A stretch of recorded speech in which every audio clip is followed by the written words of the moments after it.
Puji Tuhan, selamat bertemu kembali dalam hadirat Tuhan. Walaupun kita tidak langsung bisa tatap muka, saudara yang ada di Nabire secara khusus, ya, Radio Swameka secara fakta mengalami musibah. 3 malam yang lalu hujan deras, petir menyambar, nah radio kita kena. Tapi kru Swameka luar biasa. 2 hari kemarin itu mereka berjuang mati-matian, berjuang dengan semua tenaga. Akhirnya puji Tuhan bisa berhasil. Walaupun hanya yang pakai HP di Play Store, yang pakai radio fisik belum bisa. Sedang berjuang. Ada keluarga dari Surabaya yang memberkati. Kita akan dapat pemancar baru yang jauh lebih gede. Jadi di situ saya berkata kepada semua, saya tanya, kalah. Mereka merusak, tapi Tuhan memberkati lebih gede lagi. Ya cuma perlu sabar waktunya. Baik. Yang mengikuti dari rumah, dimanapun saudara berada, tadi pagi-pagi yang di Amerika sudah siap, ya, baik. Ayo kita belajar firman Tuhan. Hari ini seluruh dunia yang masih percaya memperingati hari kenaikan Tuhan Yesus ke surga. Nah, saudara, kalau kita memperhatikan sebelum dia naik, ternyata Tuhan Yesus itu digandoli, orang Jawa bilang. Ditahan, jangan pergi Tuhan, jangan pergi. Mungkin ya kalau saya ada di sana waktu itu, saya pun akan ikut-ikutan. Tahan Tuhan Yesus, jangan pergi. Ayo, kenapa kira-kira murid-muridnya menahan Yesus pergi? Jawabannya gampang. Karena ikut Yesus waktu itu enak, sering makan gratis karena dapat mujizat. Tapi justru bukan itu. Maka itu Tuhan Yesus sedih. Mari kita baca dulu ayat pertama ini, Yohanes pasal yang ke-16 ayat yang ke-7. Yohanes pasal yang ke-16 ayat yang ke-7. Kenapa Tuhan Yesus menyatakan isi hatinya seperti ini kepada murid-muridnya? Karena kita tahu memang dia ditahan supaya jangan pergi, ya. Tapi dia harus pergi. Namun benar yang kukatakan ini kepadamu. Yohanes 16 ayat 7. Saya ulangi. Namun benar yang kukatakan ini kepadamu adalah lebih berguna bagi kamu, bagi kita semua, bahkan bagi dunia. Jadi Yesus pergi meninggalkan dunia itu sangat berguna bagi kita, murid-muridnya, gerejanya, tapi juga bagi dunia. Tema kita hari ini Markus 16 ayat 15. Beritakan Injil itu kepada seluruh makhluk. Nanti kita akan bahas itu. Nah, makhluk ini nggak cuma manusia loh, alam, baik yang ada di planet bumi maupun di alam semesta ini, makhluk. Oke, saya lanjutkan. Saya baca lagi ayat 7 Yohanes 16. Namun benar yang kukatakan ini kepadamu adalah lebih berguna bagi kita semua yang percaya, gereja, murid-murid Tuhan Yesus, tapi juga bagi dunia. Kenapa? Jika aku pergi, adalah lebih berguna bagi kamu jika aku pergi. Sebab jikalau aku tidak pergi, jikalau aku tidak meninggalkan kamu, maka penghibur itu tidak akan datang kepadamu.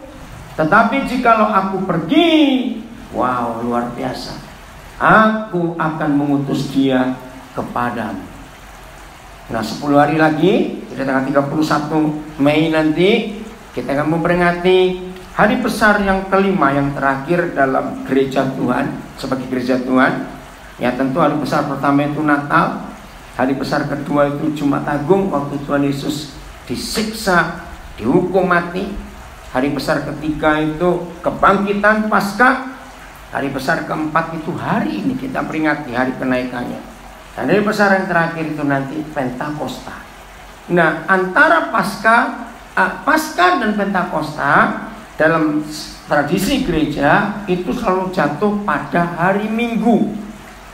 Gimana ngaturnya saya juga tidak tahu. Itu para bapak-bapak gereja zaman itu menetapkan. Nah, jadi 10 hari lagi kita akan melihat kembali Mengapa jauh lebih penting Tuhan Yesus itu pergi naik ke surga?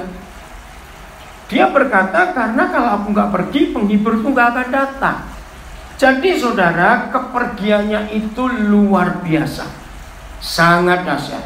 Tadi kita sudah mengikuti puji-pujian, luar biasa puji-pujiannya tentang alam ini, tentang semua ciptaan Tuhan. Sungguh, karena untuk itulah Yesus datang dan gereja dipanggil untuk memberitakan Injil kepada seluruh makhluk. Baik, kita baca dulu temanya ya. Markus 16 ayat yang ke-15. Beda dengan apa yang ditulis oleh Matius. Pergilah ke seluruh dunia, beritakan Injil itu, jadikan segala bangsa muridku. Tapi Markus menulisnya ada beda. Lalu ia berkata kepada mereka, Markus 16 ayat 15. Lalu ia berkata kepada mereka, pergilah ke seluruh dunia, beritakanlah Injil kepada segala makhluk. Jadi nggak cuma untuk manusia Injil itu, ternyata untuk segala makhluk yang Tuhan ciptakan. Ini luar biasa. Saudara, kalau kita memperhatikan perintah Tuhan Yesus ini, gak main-main. Nah, untuk bisa memberitakan Injil kepada segala makhluk, izinkan saya mengatakan kalimat ini. Maka gak cukup, dengar ya, maka tidak cukup kalau gereja hanya dibekali dengan hal-hal rohani. Gak cukup. Gereja harus dibekali dengan pengetahuan, dengan ilmu pengetahuan sains, dengan intelektual, dengan keahlian. Ingat. Nah, kalau gereja hanya sibuk untuk ngurus hal-hal rohani saja, dengar, kalau gereja hanya ngurus hal-hal rohani saja, maka gak mungkin Tuhan Yesus berkata, beritakan Injil pada segala makhluk. Karena makhluk itu gak punya roh. Yang punya roh itu hanya manusia. Maka itu dalam Kejadian 2 ayat 7, itulah ayat yang membedakan antara manusia dengan binatang. Ya, kalau saya diskusi dengan para ahli yang ngotot percaya evolusi bukan penciptaan, maka saya tunjukkan tulisan ini. Dalam Kejadian 2 ayat 7 dikatakan, lalu Yahweh Tuhan setelah membuat manusia dari debu tanah. Nah, perhatikan, binatang juga dibuat dari debu tanah. Maka itu binatang punya tulang, punya daging, punya darah seperti manusia. Tapi kalau nggak ada ayat 7 Kejadian 2, maka binatang itu nggak beda dengan manusia. Manusia juga nggak beda dengan binatang. Loh, kok bisa? Karena di ayat 7 Kejadian 2, Yahweh Tuhan berfirman, setelah manusia dijadikan dari debu tanah, ada firman, dan dihembusi dengan rohnya. Wih, itu luar biasa. Begitu manusia dihembusi lewat lubang hidungnya, maka ada tulisan, demikianlah manusia itu menjadi makhluk hidup, the human being. Nah, dalam bahasa sainsnya human being. Jadi nggak cuma human, tapi ada sesuatu. Nah, ayat itu yang membedakan. Binatang tidak punya roh, hanya manusia punya roh. Apa bedanya? Dengan cepatnya supaya kita tahu. Satu, binatang tidak pernah sadar sehingga mereka perlu Tuhan. Manusia seateis apa? Dengar ya, sekomunis apa? Manusia seskeptik apa? Ngotot nggak percaya adanya Tuhan, silakan. Tapi dari dalam hatinya pasti ada suara kecil yang bicara kepada orang itu bahwa ada sesuatu. Nah, itulah Tuhan. Binatang, maaf, kalau ada pendeta punya anjing sangat setia, ajalah ke gereja. Mana anjing itu bisa berdoa? Karena binatang nggak perlu Tuhan. Nomor 2, kita ini serupa dan segambar dengan Tuhan. Maka itu disebut kita ini kreatif. Kenapa kita kreatif? Karena anaknya sang kreator. Binatang gak ada yang kreatif.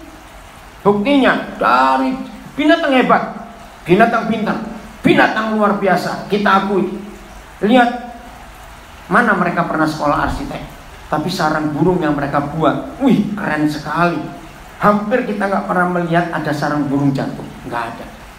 Kok bisa? Padahal gak diikat. Punya fondasi apa sarang burung itu? Mereka buatnya dengan teknologi yang hebat. Bahkan beberapa jenis burung tertentu sarangnya keren sekali, hanya bisa dirajut dengan paruh mereka, seperti dijahit, nyambung daun dengan daun, itu keren sekali. Dan banyak lagi keahlian yang lain. Tapi dari dulu ya begitu bentuk sarang burung, nggak ada modifikasi. Maka itu binatang nggak bisa disebut kreatif, karena yang dibuat ya cuma itu. Nggak ada yang lain lagi. Kita lihat, kalau binatang kreatif, maka ada bebek renang, kayak pupu, kayak punggung, kayak apa lagi. Nggak kreatif mereka, tapi mereka pintar. Yang ketiga, maaf, ini masih banyak yang nggak percaya, tapi saya percaya. Binatang itu nggak pernah bisa tertawa, nggak bisa senyum. Lihat aja mereka. Maka itu mereka nggak punya roh. Yang membuat perbedaan roh dengan jiwa. Manusia bisa senyum, manusia bisa tertawa. Binatang bisa sedih, tapi nggak bisa menunjukkan kegembiraan dengan wajahnya. Itu cuma makhluk roh, human being. Demikianlah manusia menjadi makhluk yang hidup. Binatang kan malu hidup. Nah ini bedanya. Binatang hidup, tapi bisa mati. Dan setelah mati selesai. Manusia hidup bisa mati, tapi setelah mati ada kehidupan lain lagi, karena ada rohnya. Maka itu ketika berapa puluh tahun yang lalu manusia berhasil mengkloning binatang. Ingat, kloning binatang pertama domba namanya Dolly. Tapi manusia nggak mungkin bisa mengkloning manusia. Dan pernah terjadi, tapi akhirnya mati. Kenapa? Karena dibuktikan manusia yang dikloning, rohnya nggak bisa dikloning. Maka itu begitu manusia cloning pertama jadi langsung mati, mungkin dibunuh ya. Karena ini cuma makhluk. Maka manusia yang nggak punya roh, maaf, ya binatang. Maka itu mereka kaget setelah melihat hasilnya. Kok jadi begini? Nggak bisa senyum, nggak bisa diajak kompromi apa-apa, karena memang binatang, maaf. Nah ini yang membedakan. Maka itu tugas gereja nggak cuma untuk urusan rohani. Catat, beritakan Injil kepada seluruh makhluk. Wih ini luar biasa saudara. Makhluk pun harus dengar Injil. Oke, kita lihat Roma 8 mulai ayat 18. Roma 8 ya. Kita lihat mulai ayat yang ke-18. Judulnya menarik, pengharapan anak-anak Tuhan. Nah saya pikir anak-anak Tuhan itu kita yang berharap. Ternyata tidak. Maksud penulisan ini bahwa banyak makhluk yang berharap kepada gereja, kepada anak-anak Tuhan. Saya baca mulai 18. Sebab aku yakin bahwa penderitaan zaman sekarang ini tidak dapat dibandingkan dengan kemuliaan yang akan dinyatakan kepada kita. Ada apa ini? Enggak sebanding penderitaan kita. Sebab, nah ini mulai ayat 19. Sebab dengan sangat rindu. Jadi enggak cuma rindu, sangat rindu. Siapa? Tuhan tolong kami untuk mengerti firman ini.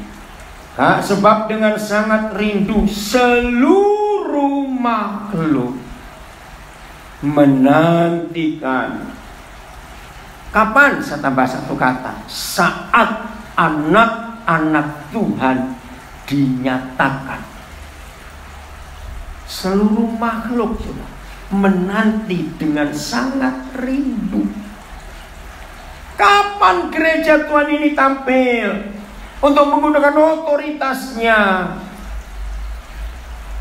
Ayat 20 dijelaskan alasannya, mereka sangat rindu menantikan kita dinyatakan dalam kemuliaan. Karena, maka itu menarik sekali, sebab karena seluruh makhluk telah ditaklukkan kepada kesia-siaan. Makhluk bukan oleh kehendaknya sendiri, tetapi oleh kehendak Dia yang telah menaklukkannya. Ada rencana Tuhan, maka itu mereka harus dibebaskan. Tetapi, jadi walaupun mereka dibelenggu, ditaklukkan, tetapi ada harapan. Tetapi mereka, saya katakan, menantikan dalam pengharapan. Karena, saudara perhatikan ayat 21-nya, karena makhluk itu sendiri juga akan dimerdekakan dari perbudakan kebinasaan dan masuk ke dalam kemerdekaan kemuliaan anak-anak Tuhan. Nah, sampai di sini banyak gereja bingung. Lu maksudnya bagaimana? Apakah mereka diselamatkan? Tidak, saudara. Mereka tidak akan diselamatkan seperti kita, karena mereka tidak punya roh. Hanya manusia yang perlu diselamatkan. Lalu yang dimaksud oleh Tuhan lewat Paulus, kemerdekaan yang bagaimana? Dari perbudakan mereka harus masuk dalam kemerdekaan. Oke, kita tinggalkan dulu Roma 8. Kita buka Yesaya pasal 11. Ada nubuat yang luar biasa. Yesaya 11, mulai ayat pertama. Judulnya Raja Damai yang akan datang. Yesus Kristus Tuhan adalah satu-satunya pribadi di dunia yang disebut Raja Damai, the Prince of Peace. Ada apa kalau Dia datang? Saya langsung saja lompat ke ayat yang ke-6. Ini makhluk. Serigala akan tinggal bersama domba. Pelan-pelan. Serigala akan tinggal bersama domba. Aneh gak? Karena domba itu kan makanannya serigala. Tapi kenapa mereka bisa harmonis tinggal bersama? Terus, dan macan tutul, bukan kucing ya, awas. Macan tutul, ya, akan berbaring di samping kambing. Lucu juga. Berarti macan tutulnya bertobat dong. Yang tadinya harus makan kambing, ternyata bisa guling-gulingan. Macan tutul berbaring di samping kambing. Terus, anak lembu dan anak singa akan makan rumput bersama-sama. Nanti kita melihat ternyata karnivora bisa jadi vegetarian, saudara. Mereka makan rumput. Wah, ini ada revolusi yang luar biasa. Terus, dan seorang anak kecil akan menggiringnya. Wow, jadi serigala, macan tutul, anak singa itu jadi jinak. Sampai anak kecil pun bisa main-main dengan mereka. Ayat 7. Lembu dan beruang akan sama-sama makan rumput. Lagi sekali, karnivora berubah jadi bertobat, ya, makanannya sayur, ya. Terus, dan anaknya akan sama-sama berbaring, jadi nggak musuhan lagi, ada damai. Terus, sedang singa akan makan jerami seperti lembu. Maaf ya, saya langsung bicara. Kalau kita baca sampai ayat 7, belum ayat 8, ngaku ya. Jadi antar pendeta, antar gereja, mulai hari ini yang suka bertengkar harus belajar dari binatang-binatang ini. Yang tersinggung lah. Yang begitu model kita ya. Dengar, saudara. Kalau binatang-binatang buas bisa berubah di akhir zaman ini, Karena Raja Damai datang.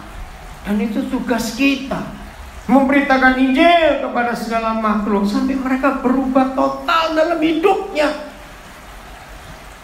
Bayangkan, dunia jadi indah enggak?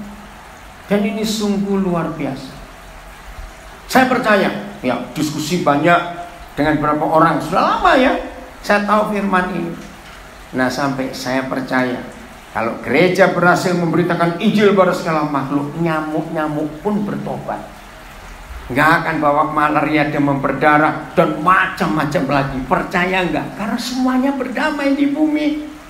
Dan ini yang dirindukan oleh Tuhan. Maka itu harus muncul ahli-ahli biologi dengan semua disiplin ilmunya untuk melihat perubahan ini. Nah itu lagi sekali saya katakan, mari gereja kita bertobat. Yang masih rajin bertengkar, hobinya pecah dari jemaat satu, bentuk jemaat gereja baru lagi. Mau apa? Ayat 8. Anak yang menyusu, jadi masih bayi, akan bermain-main dekat liang ular tedung. Jadi ularnya aja bertobat, saudara. Dan anak yang cerai susu akan mengulurkan tangannya ke sarang ular beludak. Ular beludak ini jauh lebih berbisa daripada ular tedung.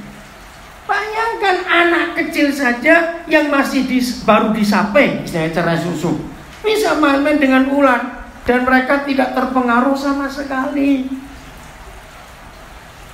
Ayo sebentar kita tutup mata, bayangkan kalau dunia seperti ini, saudara.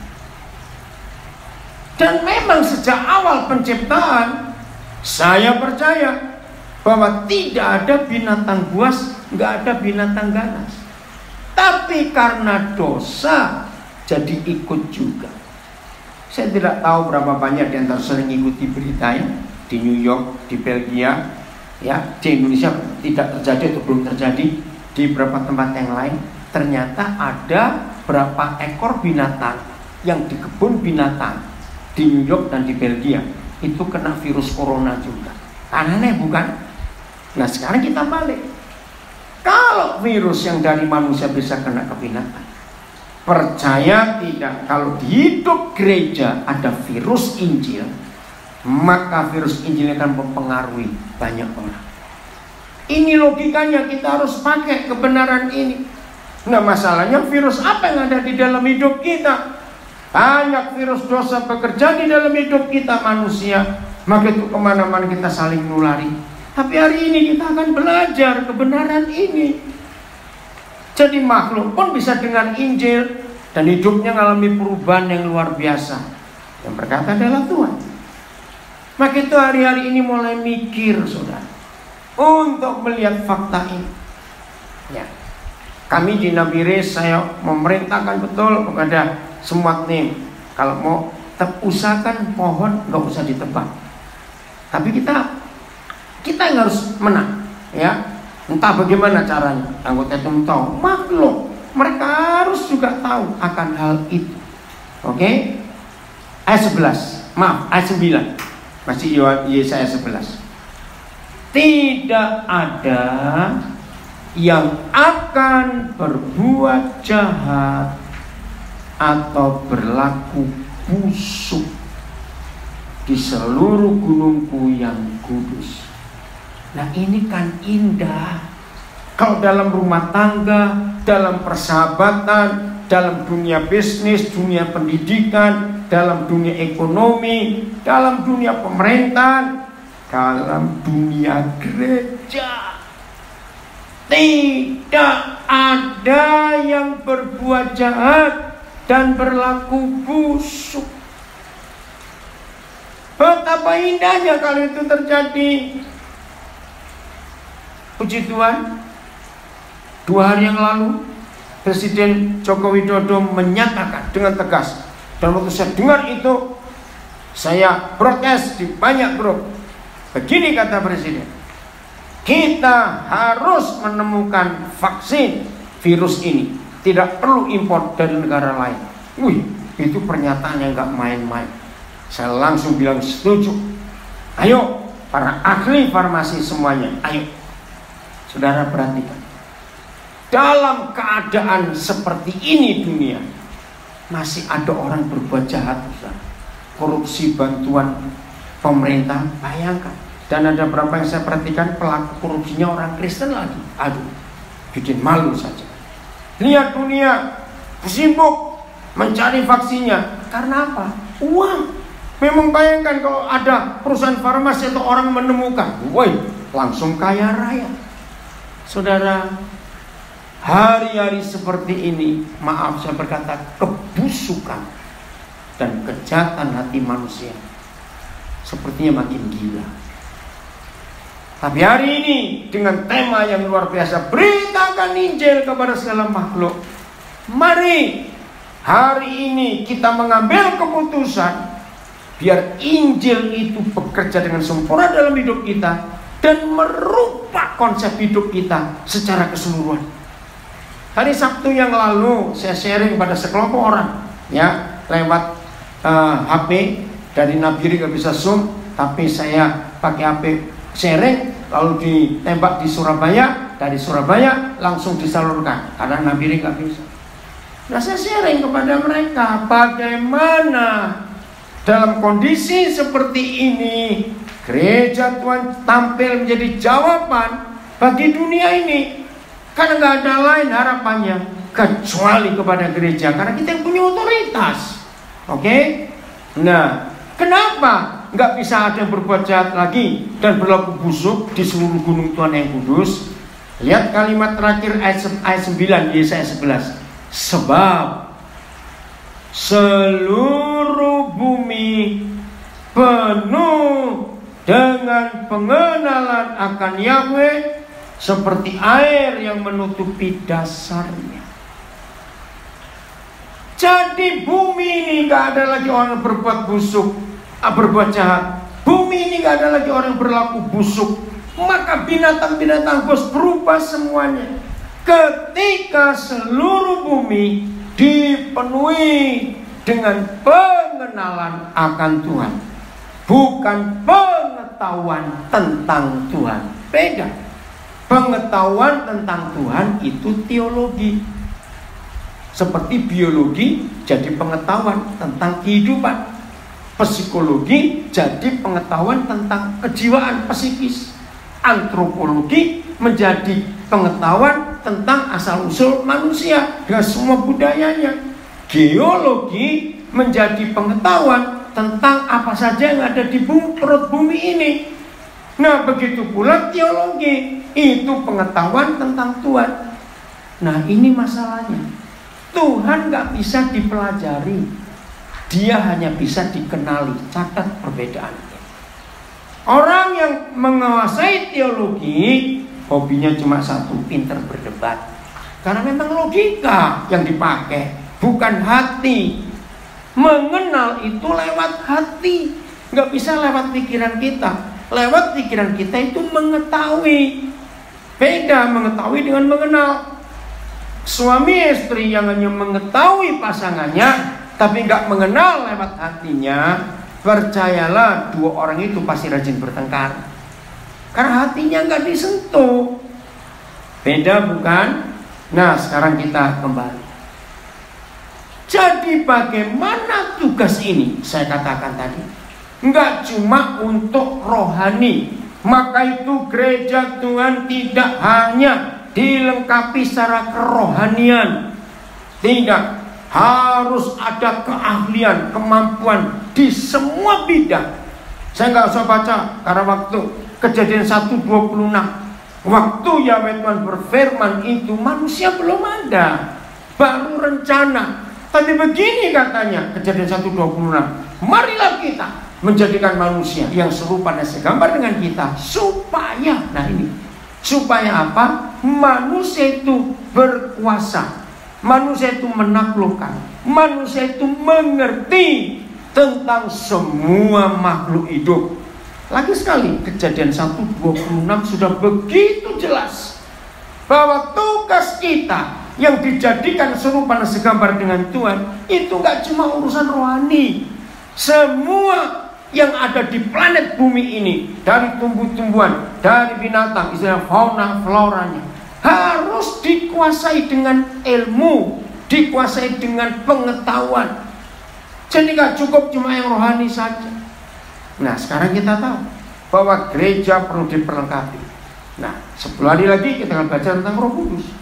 Bagaimana Roh Kudus itu guru yang mengajar kita tentang segala sesuatu. Wah, itu keren sekali. Oke, kita buka sekarang Yohanes pasal 12. Yohanes 14. Ada apa? Nah, ini cara kita bisa menginjili seluruh makhluk, memberitakan Injil pada segala makhluk. Yohanes 14 ayat yang ke-12. Yohanes 14 ayat yang ke-12. Kita perhatikan firman ini.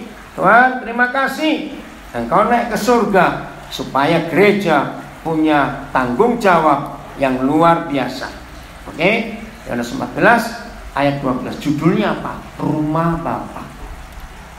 Nah, ayat 1 dan 2 paling sering dikhotbahkan di kuburan, saudara, oleh gereja. Maaf, jangan sedih, jangan takut, di rumah Bapakku banyak tempat. Enggak salah, ini bicara tentang orang mati, tapi sesungguhnya bukan. Ayat kunci Yohanes 14 itu ada di ayat 12-nya. Dan hari ini kita peringati. Saya baca ya. Ini luar biasa. Di Injil Yohanes hanya ada 2 ayat yang memberitahukan kita apa kriteria orang percaya kepada Yesus. Ya, lagi sekali, di Injil Yohanes hanya ada 2 ayat yang memberitahukan kita apa kriteria orang percaya. Aku berkata kepadamu, dengar ya, sesungguhnya barang siapa percaya kepadaku. Nah, percaya gak cuma sekedar ke gereja, percaya gak cuma sekedar baca Alkitab, memberi persembahan, tidak. Lihat kriteria, ciri-ciri, tanda-tanda orang yang percaya. Aku berkata kepadamu, sesungguhnya barang siapa percaya kepadaku. Tahan napas supaya kita yakin betul, dahsyat sekali ciri-ciri, tanda-tanda orang percaya Tuhan Yesus. Iya, yaitu yang percaya termasuk kita akan melakukan juga pekerjaan-pekerjaan yang aku lakukan. Pasti kita berkata, aku kan belum seperti Yesus. Ya, justru itu yang kita harus berubah. Begitu kita percaya kepada Tuhan Yesus, maka ditetapkan, ditentukan bahwa saudara dan saya diminta oleh Tuhan Yesus melakukan juga pekerjaan-pekerjaan yang Yesus lakukan. Coba kalau saya tanya, sebutkan 5 pekerjaan yang Yesus pernah lakukan yang kita tahu. Awas, nggak bisa jawab, katanya percaya, cuma 5 aja kok. Mungkin ada puluhan jenis pekerjaan yang dia lakukan. Nah, sebutnya dalam hati 5. Lalu balik tanya, dari 5 yang aku tahu yang Yesus pernah kerjakan, berapa yang aku telah lakukan? Kalau saudara jawab, belum ada satu pun, maka balik, saudara belum percaya kepada Yesus. Saudara hanya baru jadi anggota gereja. Maaf. Tapi kan saya sudah dibaptis. Nggak peduli, yang penting hasilnya, bukan baptisannya. Untuk baptis saja masih ribut, satu percik, satu selam, selam pun selam ke belakang, selam ke depan. Ini sudah bingung semua sudah. Yang penting saudara dan saya yang percaya kepada dia itu melakukan yang dia pernah kerjakan. Maka itu saya minta sebut 5 saja, munculkan di hati dan cek dari 5 ini mana yang sudah aku kerjakan. Bayangkan kalau saudara tahu 5 saja, belum satu pun yang dikerjakan, berarti kita belum disebut layak untuk percaya.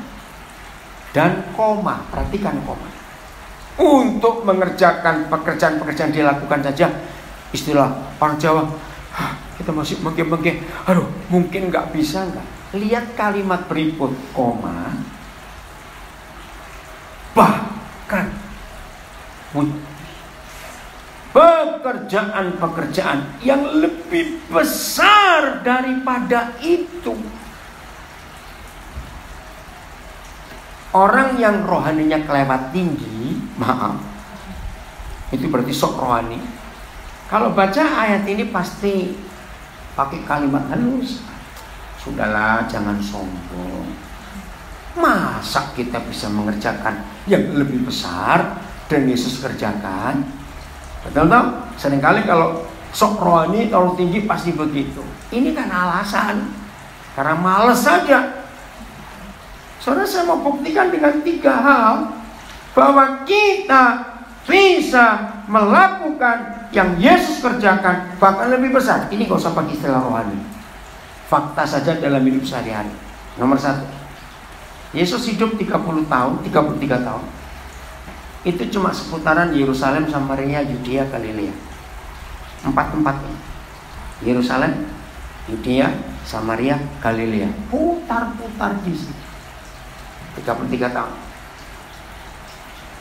Jadi Tuhan Yesus pernah sampai Indonesia enggak? Pernah sampai Papua enggak? Pernah sampai Amerika enggak? Enggak. Australia juga belum. Eropa belum. Nah, kita sudah melewati berapa wilayah kalau dibandingin dengan Tuhan Yesus. Walaupun yang di Indonesia saja, walaupun belum ada yang pernah keluar negeri yang di Indonesia, enggak apa-apa. Tapi ngaku enggak bahwa kita dalam wilayah gerak kita Yesus kalah loh. 1, 2.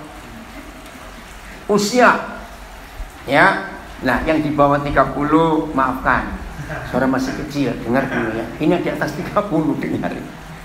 Nah, Yesus cuma umur 33 tahun. Nah, kita yang umur 35, 40, 50, 60, 70. Nah, ayo bayangin. Berarti kita lebih banyak waktu enggak daripada Tuhan Yesus yang cuma 33 tahun. Betul? Yang ketiga, ini luar biasa. Yang kita harus tahu apa yang dia kerjakan ini. Zaman Yesus hidup belum ada teknologi sehebat kita. Sekarang ini walaupun kita dikunci di mana-mana, tapi ibadah tetap ada. Walaupun lewat sosial media, lewat Zoom dan macam-macam. Buktinya. Nah, berarti kita lebih menang gak dari Tuhan Yesus dibanding apa saja. Ingat loh, Tuhan Yesus jalan kaki atau naik keledai zaman itu perlu waktu. Tapi kita bisa cepat ke sana kemari. Walaupun ada orang-orang Nabire belum pernah keluar Nabire, nggak apa-apa. Yesus masih kalah dengan saudara. Karena Yesus belum pernah sampai sama busa. Maka itu nggak usah kecil hati, nggak usah bilang so rohani, bisa. Nah, alasannya, perhatikan kalimat terakhir ayat 12 ini, saudara. Maka itu penting kita memperingati hari kenaikan ini. Lagi sekali penting. Kalimat terakhir. Ayo yang bawa kitab baca sama-sama. Sebab. Nah ini loh, saudara lihat dari tadi saya cara membaca kata karena, kata sebab, saya beri penekanan khusus. Karena ini penting. Bagaimana kita yang percaya dia bisa mengerjakan yang dia kerjakan, bahkan lebih besar daripada itu? Sebab apa? Aku pergi kepada Bapa. Nah ini hari ini kita peringati kenaikannya ke surga. Hanya karena dia meninggalkan kita, meninggalkan murid-muridnya waktu itu pergi kepada Bapa, maka gereja diberi otoritas yang luar biasa. Beritakan Injil kepada segala makhluk. Mulai hari ini kita harus menyelamatkan mereka. Kita harus menyatakan kemuliaan Tuhan. Memang sejak awal kok kita perhatikan, kita ini semuanya makhluk vegetarian. Tapi waktu Nuh selesai banjir, lapisan air yang ada di atmosfer kita itu hancur dan semua tumpah ke bumi. Jadi sinar ultraviolet, sinar ungu matahari itu masuk ke dunia. Dan sejak itu manusia perlu protein hewani. Sebelum kejadian 9, manusia hanya makan sayur. Maka itu binatang juga nggak ganas. Mereka ganas gara-gara kita yang suka nangkepin mereka. Tadinya tidak. Maka itu kita harus perhatikan firman ini kembali. Maka itu sebentar lagi, kalau air yang ada di laut ini, kutub utara, kutub selatan mencair, nggak apa-apa, nggak usah takut. Begitu kutub utara, kutub selatan mencair, itu kan air tawar semua. Percayalah menurut Wahyu 21, ya, maka air itu akan kembali menguap dan dinaikkan Bapa di surga ke tempat semula. Ada lapisan air.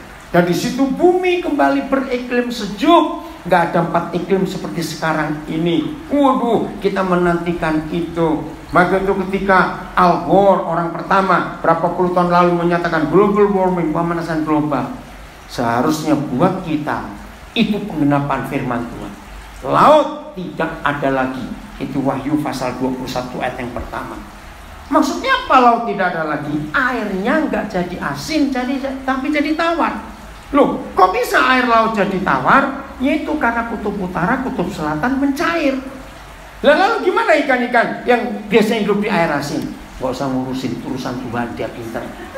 Maka itu kita lihat binatang-binatang bos tadi bisa berubah kok. Masa Tuhan gak bisa merubah makhluk air laut menjadi air tawar? Bisa. Nah, kalau Tuhan iseng kita bisa jadi monyet terus, jangan macam-macam itu. Maka itu kita menghormati dia dalam kedaulatannya. Oh Tuhan, terima kasih untuk itu. Jadi kita punya tugas yang gak lain. Karena dia pergi kepada Bapa dan hari ini kita peringati, maka kuasa Tuhan nyata lewat hidup kita. Maka itu inilah ciri atau tanda orang yang percaya. Kita bisa melakukan yang dia lakukan, kerjakan, bahkan lebih besar daripada itu.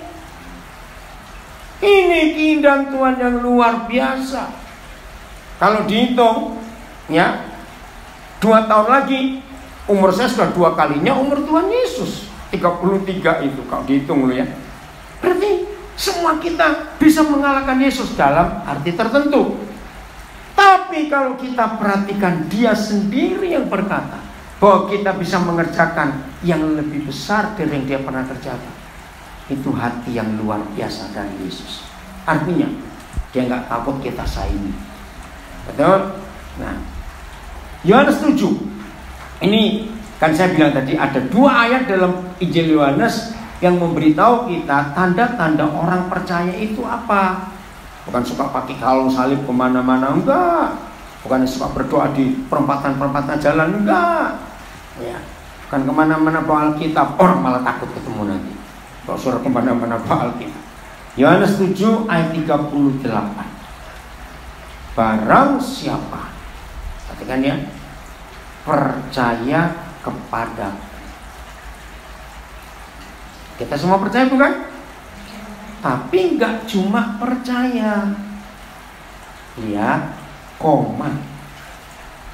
seperti yang dikatakan oleh kitab suci.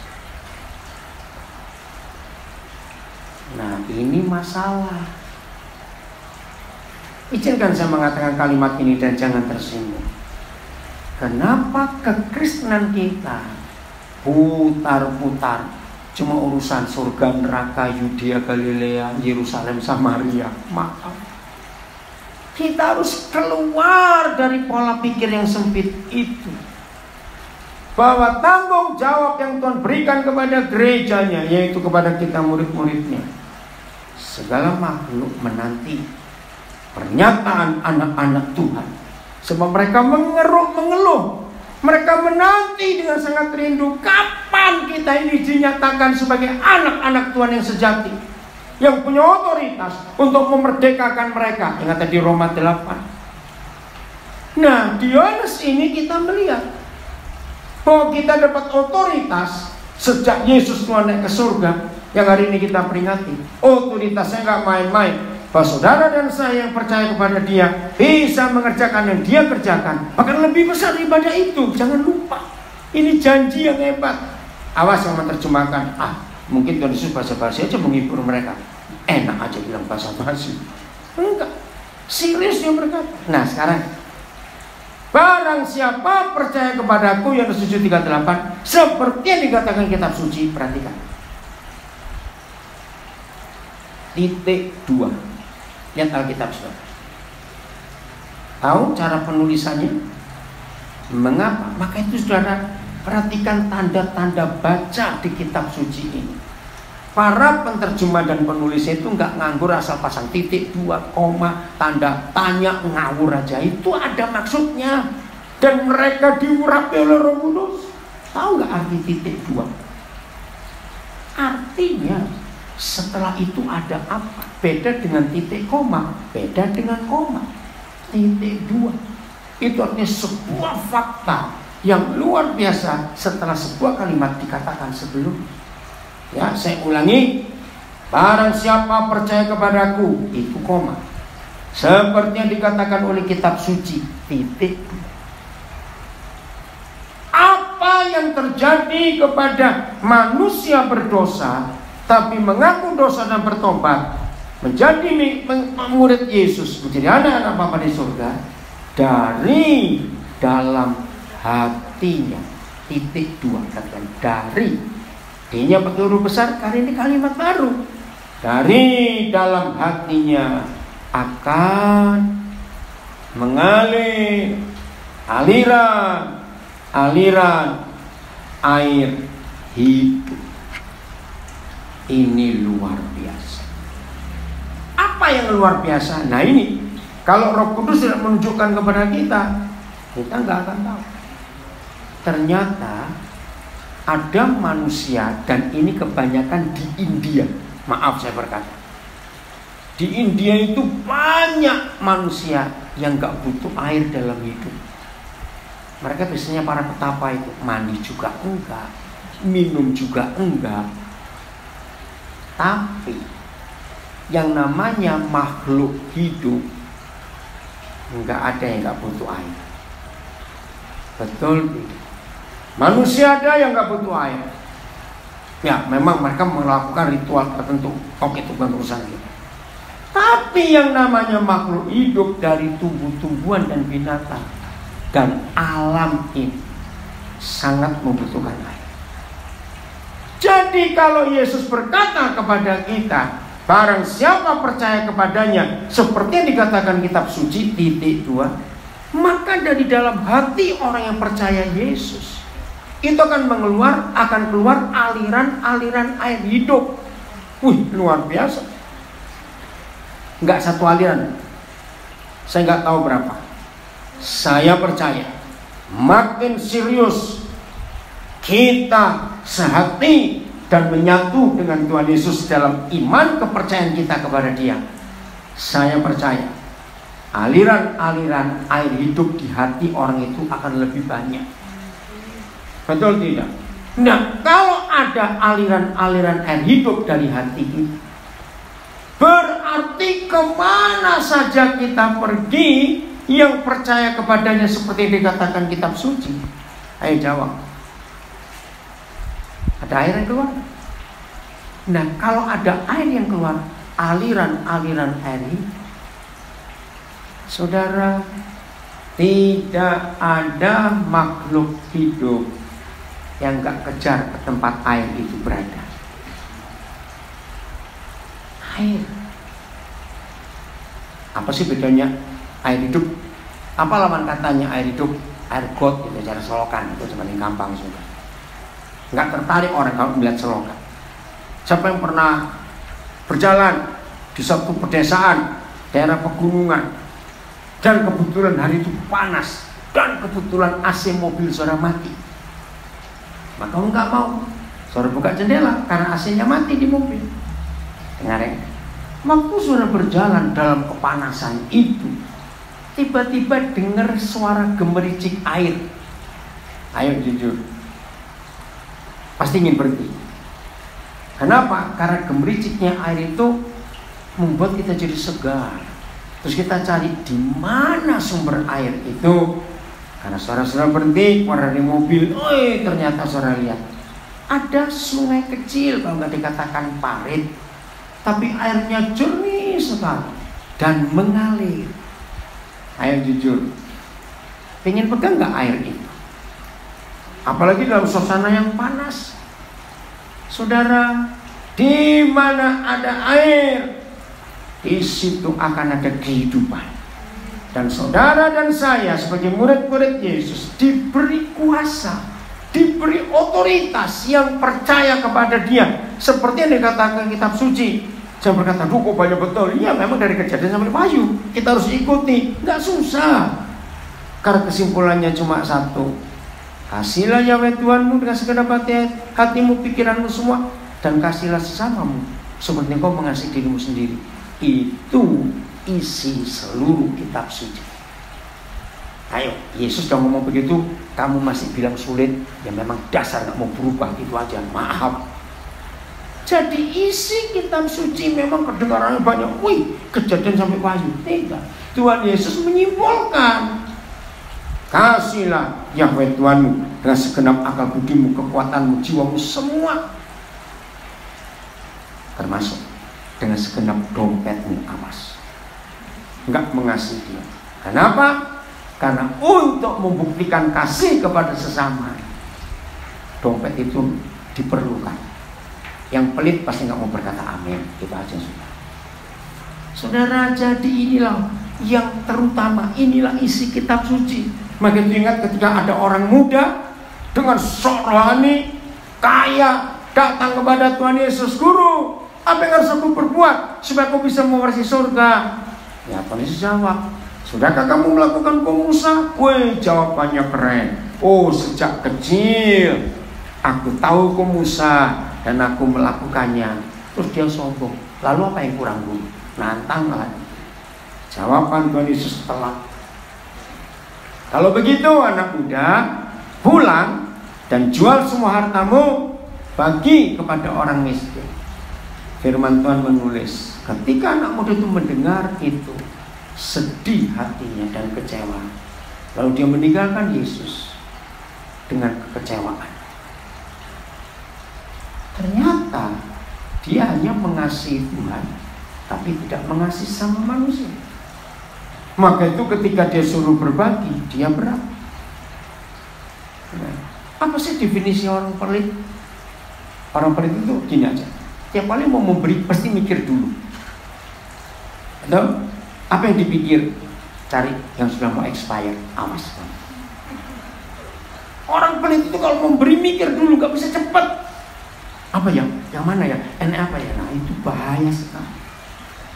Nah, orang seperti itu nggak punya aliran-aliran air hidup.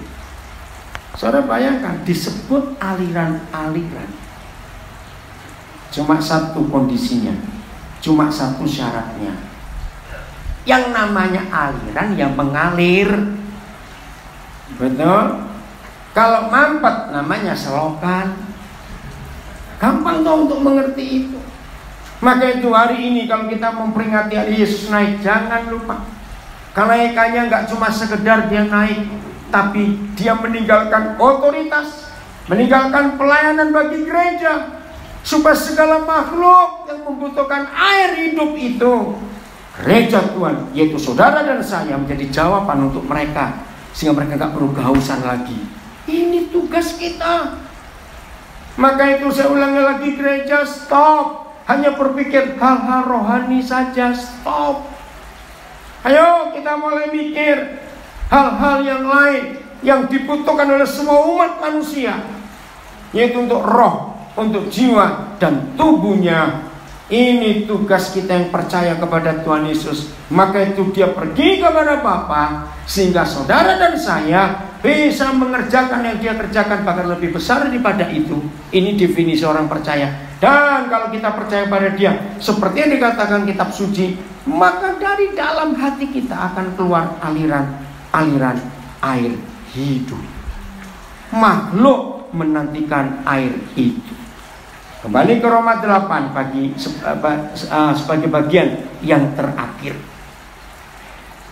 Saya baca lagi 21. Ya. Tetapi dalam pengharapan, ketika makhluk itu ditaklukkan dalam kesia-siaan, siapa yang mereka harapkan?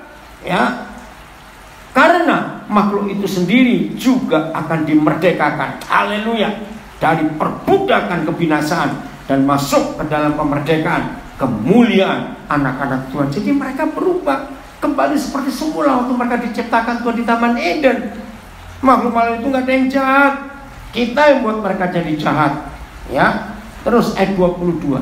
Sebab kita tahu bahwa sampai sekarang, ini yang menyedihkan, kita tahu bahwa sampai sekarang.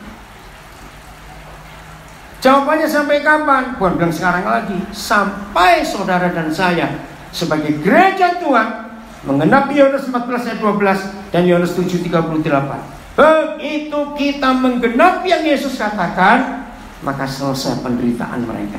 Saya ulangi 22. Sebab kita tahu bahwa sampai sekarang segala makhluk sama-sama mengeluh dan sama-sama merasa sakit bersalin. Bayangkan penderitaan mereka. Bagi ibu yang pernah melahirkan, ini pasti bisa merasakan. Menanti sesuatu yang lahir. Jadi segala makhluk itu menanti bagaimana kita mendapatkan kemuliaan. Lalu kemuliaan yang kita dapat dari Yesus Tuhan, kita bagi kepada mereka.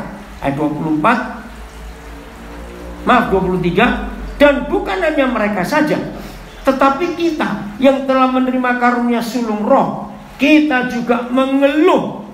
Wih, saudara, kita juga ikut mengeluh dalam hati kita sambil menantikan pengangkatan sebagai anak, yaitu pembebasan tubuh kita. Jadi suatu hari nanti tubuh jasmani akan pakai tubuh kemuliaan, dan disitulah gereja Tuhan akan jadi jawaban buat dunia ini. Kira-kira keren nggak, saudara? Kok kita memperhatikan bahwa hari kenaikan Tuhan Yesus itu artinya luar biasa. Setelah mendengar firman ini, ayo kita perhatikan. Sekitar kita ada makhluk apa yang perlu kita tolong dalam hidup. Ini luar biasa. Tadi pagi sebelum saya kesini, di rumah kami sebelah kiri itu ada kebun.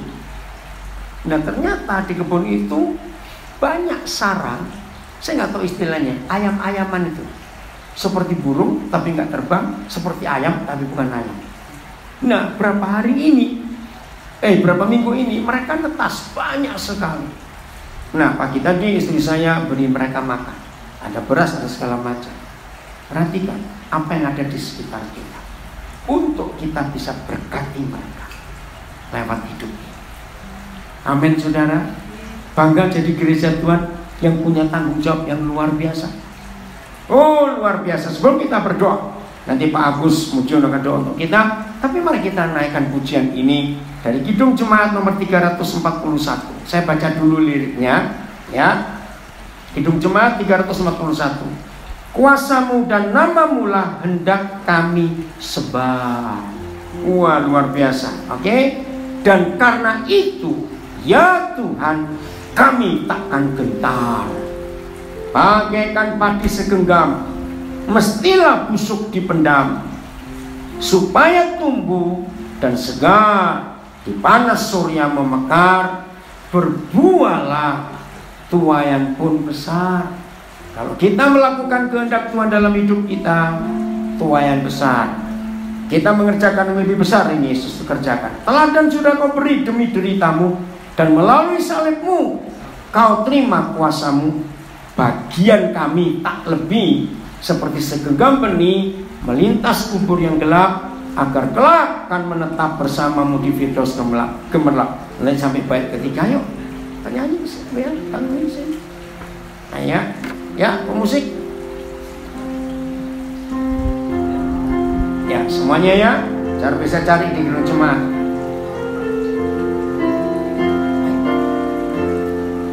Kuasamu dan namamu lah hendak kami sembah, dan karena itu ya Tuhan, kami takkan gentar. Bagaikan padi segenggam mestilah busuk dipendam, supaya tumbuh dan segar di panas surya memekar. Berbuahlah, tuaian pun besar. Teladan sudah kau beri, teladan sudah kau, demi deritamu, demi derita, dan melalui salibmu, dan melalui salibmu, kuat terima kuasamu. Bagian kami tak lebih, bagian kami tak seperti segenggam benih, seperti segenggam melintas kubur yang gelap, melintas kubur yang agar kelak kan menetap bersamamu, bersama di Firdaus gemerlap, di Firdaus gemerlap. Bagaikan padi Tuhan pun, bagaikan padi itu dikubur, dipendam, dikubur, dipendam, kembali bangkit merebut umat, kembali bangkit umatmu terkeram, umatmu terkeram. Ya Tuhan kirim apalah, ya Tuhan kirim penabur yang telah menyerah, penabur yang telah hidupnya untuk kuasamu, hidupnya untuk kuasamu, memberitakan namamu, takkan namamu, agar segera buahnya milikmu. Waktu kita nyanyi bait ketiga, saudara, ya Tuhan kirim apalah penabur yang telah menyerah. Kemarin New York Times, koran terbesar di Amerika Serikat, mengulas tentang Jocelyn, pilot MAF yang kecelakaan meninggal hari Selasa yang lalu. Waktu saya baca itu saya menangis. Ternyata Jocelyn punya hati yang luar biasa. Dia sebagai utusan Injil, sebagai penabur benih, dia telah menyerah. Nah, seminggu sebelum dia kecelakaan meninggal, ternyata dia cerita kepada teman pilot yang lain. Waduh, waktu saya baca itu kemarin, dia bilang waktu itu dalam sebuah grup belajar Alkitab di kantor MAF di Sentani, ternyata bicara tentang hidup sesudah mati. Nah, ternyata Johnson itu berkata, aku senang loh kalau misalnya Tuhan panggil aku di Papua. Sekarang itu cuma seminggu sebelum dia meninggal. Maka itu teman-temannya menangis ingat itu, dan kemarin ditulis di koran New York Times. Maka itu ayo kita sebagai gereja Tuhan, seluruh makhluk menantikan kita. Kita ulangi bait pertama saja, nanti Pak Agus Mujono berdoa. Ayo musik. Kuasamu dan namamu landang kami sebar, kuasamu dan namamu lah hendakkan. Dan karena itu ya Tuhan, dan karena itu ya kami takkan gentar, kami takkan gentar. Bagaikan padi segenggam, bagaikan padi semestilah busuk dipendam, mestilah busuk supaya tumbuh, supaya tumbuh dan segar di panas surya memekar.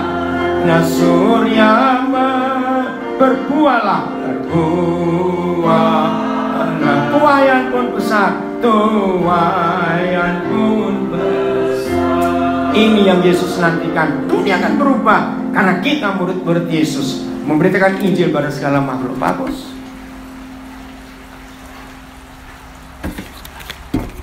Terkasih pun mari kita berdoa. Bapa di surga, kami percaya bahwa ketika kami bersama-sama memperingati akan kenaikan-Mu ke surga, Engkau berfirman secara khusus dan secara pribadi kepada setiap kami. Kami percaya ketika firman itu kami dengar pagi hari ini, kami memiliki firman itu, Dan firman itu berkuasa penuh atas setiap kehidupan kami, supaya kebenaran firman itu hidup melalui kehidupan kami. Penuhi hati kami dengan kasih-Mu Tuhan. Dan terima kasih, sebelum Engkau naik ke surga, Engkau sudah berjanji kepada setiap orang yang percaya, yaitu kami milik-milik-Mu, yang sudah Kau tebus, sudah Kau khususkan, sudah Kau benarkan, dan Engkau pisahkan dari dunia ini agar terang Kristus, terang-Mu sendiri, menerangi kehidupan kami, dan kami menjadi terang bagi orang lain. Tuhan, Engkau dahsyat, teramat dahsyat Tuhan, karena Engkau bukan sekedar memberikan janji, Engkau memberikan kuasa itu penuh, dan kuasa-Mu itu mengalir maksimal kepada setiap kami yang percaya akan Engkau, akan janji-Mu yang dahsyat itu. Tuhan, biarlah Engkau berikan kepada kami hati kami seperti mata air yang mengalir, yang memberikan aliran-aliran kebenaran hidup, yaitu firman Tuhan, agar setiap orang yang dekat dengan kami, yang kenal dengan kami, yang mengetahui kami, mereka bisa merasakan aliran-aliran air hidup yang Engkau berikan di dalam dan melalui kami. Pagi hari ini Tuhan, kami mengucap syukur kepada-Mu, karena kami percaya bahwa setiap kami diberi kekuatan dan kesempatan untuk melakukan firman-Mu, dan firman-Mu itu sangat ajaib. Tuhan, terpujilah nama-Mu.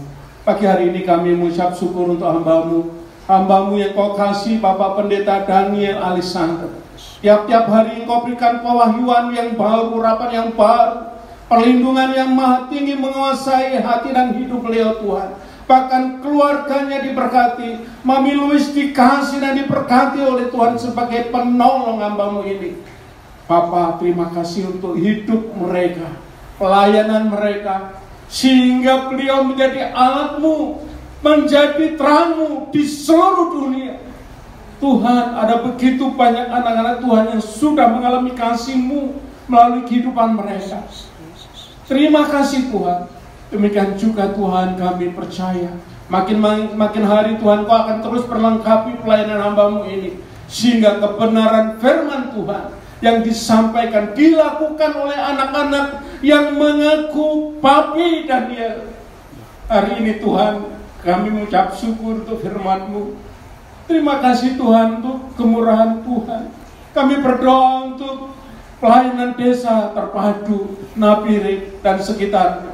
Kami berdoa Tuhan, setiap pengurus, setiap anak-anak Tuhan, Kau beri kekuatan baru, sehingga terang Kristus itu makin hari makin menyala.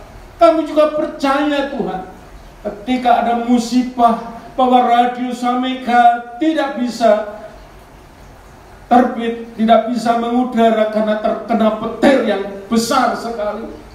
Engkau berkarya dahsyat. Engkau memberikan 7 kali lipat. Terima kasih Tuhan.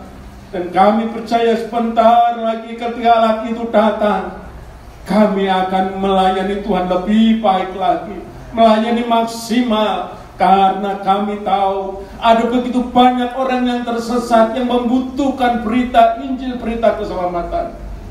Tuhan, terima kasih Tuhan, terima kasih.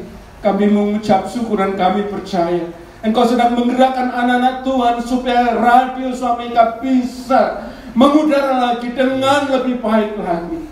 Terima kasih Tuhan, terima kasih. Dan kami percaya hari ini hari yang sangat spesial, kenaikan-Mu memberikan kami semangat baru untuk kami melangkah dan memberitakan berita Injil-Mu.